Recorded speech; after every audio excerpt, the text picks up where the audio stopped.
एक ये दिया है ऑप्शन कि मुफ्ती यासिर वाजदी साहब का channel with all due respect with all the welcome आप रेड कारपेट के साथ आपके लिए हाजिर है। नंबर 2, अगर आप नहीं आना चाहते कि जी मुफ्ती यासिर वाजदी साहब का चैनल है, तो आप एक ऐसे मुर्तद का चैनल ले आए, मुर्तद का चैनल, नॉन मुस्लिम का चैनल, जिसके ऊपर इन उसूलों की खिलाफ वर्जी ना की गई, वायलेट ना किए गए होना। नंबर 3 ये है कि अगर कोई भी ऐसा सोल्यूशन नहीं निकलता तो फिर एक नया चैनल क्रिएट कर लिया जाए, जिस चैनल के ऊपर जनाब आपको भी कोई इतराज ही ना होगा ना उनको होगा, उस जगह पर बैठ जाए।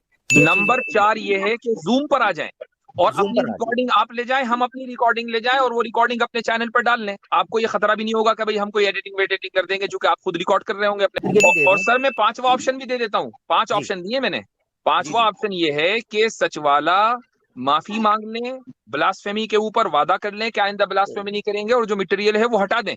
मैं यस। उनके चैनल पर चले जाऊंगा अपने मॉडरेटर के साथ। जी साहब ने दरवाजे खोल दिए हैं, दुम हिलाते हुए पहुंच जाओ।